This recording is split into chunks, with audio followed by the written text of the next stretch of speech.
جو ملاقات ہے ختم ہو گئی اور اس میں ابھی تک کیا اطلاعات سامنے آئی ہیں؟ کوئی فیصلہ ہوا کہ ووٹ آف نو کانفیڈنس کب موو ہونا ہے؟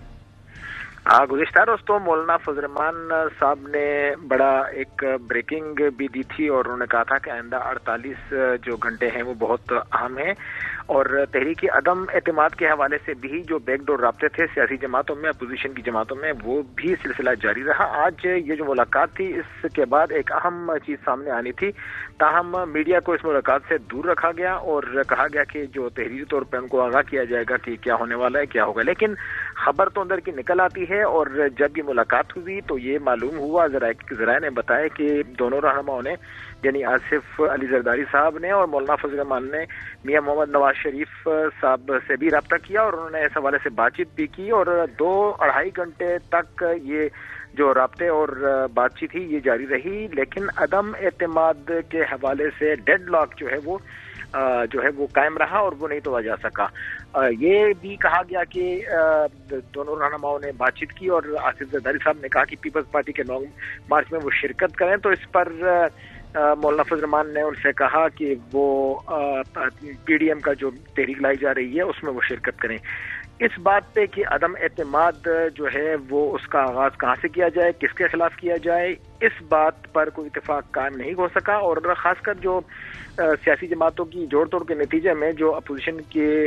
طرف کوشش ہے کہ حکومتی اراکین یا جو اتحادی ہیں ان کو اپنے ساتھ ملایا جائے، اس پر بھی جو پیپلز پارٹی اور پی ڈی ایم کی جماعتیں اور جماعتوں کے درمیان اپنے معاملات ہیں ان کو بھی واضح طور پہ سامنے نہیں لایا جا سکا۔ لیکن جو مین بات سامنے آئی ہے وہ ڈیڈ لاک کے حوالے سے ہے کہ عدم اعتماد پر اب جو جتنی بھی مذاکرات اور بات چیت ہوئی ہے اس میں اب تک کوئی پیش رفت سامنے نہیں آ سکی۔ بالکل زاہد ہمارے ساتھ ہی رہیے گا۔ اظہر فاروق صاحب آپ سے جان لیں، آج پارلیمنٹ میں کیا کاروائیاں رہی؟ اطلاعات آ رہی تھی کہ آج vote of no confidence move ہو جائے گا، اس حوالے سے شام تک کوئی ڈیولپمنٹ ہوئی؟ اور اگر یہ vote of no confidence move ہوتا ہے تو اسمبلی میں اس وقت او آئی سی اجلاس کے لیے کوئی تیاریاں بھی ہیں؟ پاسبل ہوگا قومی اسمبلی میں یہ اجلاس ہونا؟ جی ارشد صاحب، ایک تو میں مشوانی صاحب کی بات کو تھوڑا سا آگے بڑھاؤں گا۔ ابھی جو ملاقات ختم ہوئی ہے اس ملاقات میں کافی نظریں تھیں، مرکوز تھی نظریں کہ کیا فیصلہ آتا ہے۔ تو جو اعلامیہ جاری ہوا ہے مولانا فضل الرحمان اور آصف علی زرداری کی ملاقات کا، اس میں یہ کہا گیا ہے کہ عدم اعتماد کی تحریک 2 دن کے لیے، جو تاریخ آج اعلان ہونا تھا وہ 2 دن کے لیے مؤخر کیا جا رہا ہے۔ بتایا یہ گیا ہے کہ میاں شہباز شریف کی طبیعت جو ہے وہ ناساز ہے، اس وجہ سے 2 روز اور لیے گئے ہیں۔ 2 دن کے بعد عدم اعتماد کی تاریخ کب پیش ہونی ہے اس حوالے سے فیصلہ کیا جائے گا۔ اچھا، 2 دن بعد بھی فیصلہ کیا جائے گا کہ کب پیش ہونی ہے؟ جی کب پیش ہونی ہے۔ ویسے یہ کہا گیا تھا کہ آج اناؤنسمنٹ ہو، اعلامی میں یہ کہا گیا ہے کہ آج اناؤنسمنٹ ہونی تھی، تاریخ کا تعین جو ہے وہ آج اعلان ہونا تھا، لیکن شہباز شریف کی طبیعت کی ناسازی کی وجہ سے آج اس حوالے سے فیصلہ نہیں ہو سکا ہے اور 2 دن مزید جو ہے اب وہ لیے جائیں گے۔ لیکن خبر یہ ہے کہ مسلم لیگ کاف پر کافی نظریں مرکوز تھیں اپوزیشن کی، اور خاصے پر امید تھے آصف علی زرداری اور مولانا فضل الرحمان کی مسلم لیگ کاف کی طرف سے کوئی نیک شگون جو ہے، کوئی نیک اشارہ آئے گا، تو اس کو چونکہ مد نظر رکھ کر آج کی ملاقات بھی رکھی گئی تھی۔ لیکن مسلم لیگ کاف کی طرف سے تو واضح اعلان آ چکا ہے۔ مونا سلائی کی جو ملاقات ہوئی ہے وزیر اعظم کے ساتھ، اس میں مسلم لیگ کاف نے اپنا ایک واضح سٹینڈ جو ہے وہ لے لیا ہے۔